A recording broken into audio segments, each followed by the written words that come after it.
사사기는 여호수아에 의해 이루어진 가나안 정복 이후 가나안 땅에 정착한 이스라엘의 모습을 보여줍니다. 하지만 그곳은 아직 완전히 정복된 땅이 아니었습니다. 아직도 가나안 땅에는 가나안 족속들이 남아 있습니다. 그 결과 시간이 점차 지날수록 가나안 사람들이 섬기던 우상을 따라 이스라엘이 오염되어져 갑니다. 하나님께서는 이스라엘의 죄를 깨닫게 하고 그들의 마음을 돌이키고자 주변의 민족들을 들어서 이스라엘을 징계합니다. 이스라엘 백성들은 고통이 닥쳐올 때만 하나님을 찾습니다. 그때마다 하나님은 기드온, 입다, 삼손 등의 사사를 보내서 백성들을 구원하여 주십니다.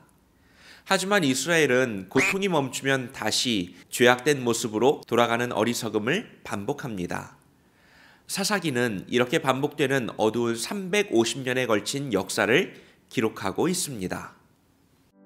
하나님이 주신 땅을 아직 다 얻지 못한 이스라엘에게는 남은 땅의 완전한 정복과 그 땅에 거룩한 공동체를 세워야 할 과제가 남아 있습니다.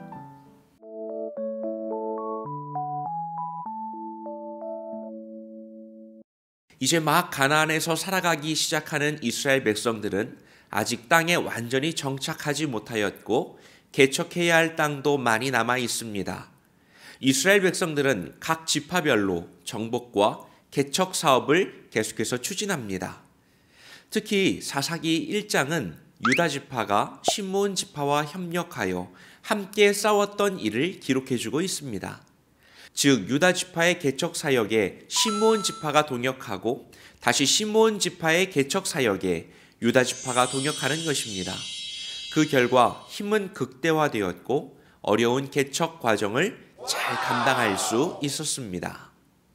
사사기 1장 27절에서 36절에는 이스라엘이 아직 쫓아내지 못한 가나안 족속의 이름이 등장합니다. 그들을 모두 쫓아내는 것이 만나 세대에게 남아있는 중요한 과제였습니다. 그러나 이스라엘은 이 일을 게으리하고 이로 인해 가나안 문화와 우상 숭배가 하나님의 백성에게 자리하게 됩니다. 하나님의 사자는 복임이라고 하는 곳에서 이스라엘 백성들을 꾸짖습니다. 그 말을 듣고 이스라엘 백성들은 소리를 높여 울며 눈물을 흘리고 하나님께 제사를 드립니다.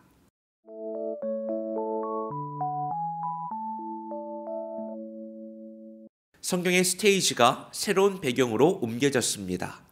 앞선 모세오경의 말씀은 하나님의 약속과 비전이 마침내 실현되는 것으로 끝났습니다.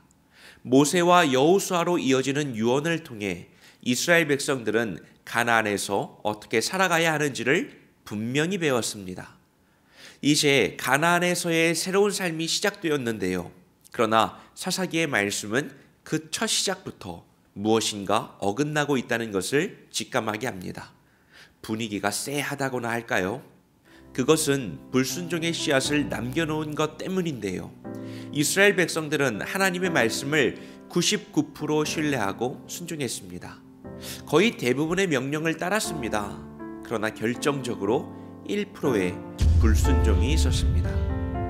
가나안의 문화와 이스라엘의 문화를 완전히 구분해야 했고 이를 위해 가나안 족속과 섞이지 말라 하셨던 하나님의 말씀을 가볍게 여겼던 것이죠. 이로 인해 이스라엘은 차츰 가나안 문화에 동화되었고 우상들을 받아들이기 시작합니다. 사사기는 이렇게 이어지는 350년의 역사를 서술하고 있습니다.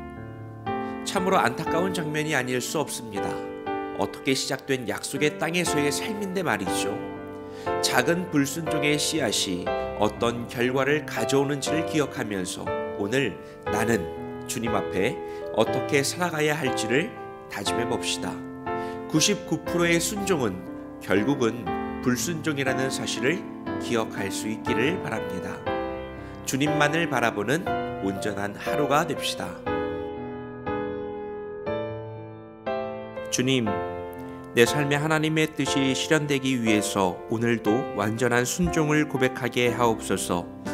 세상과 하나님을 겸하여 섬기는 어리석음을 범하지 않게 지켜주옵소서. 오늘도 우리를 지키시는 예수님의 이름으로 기도합니다. 아멘.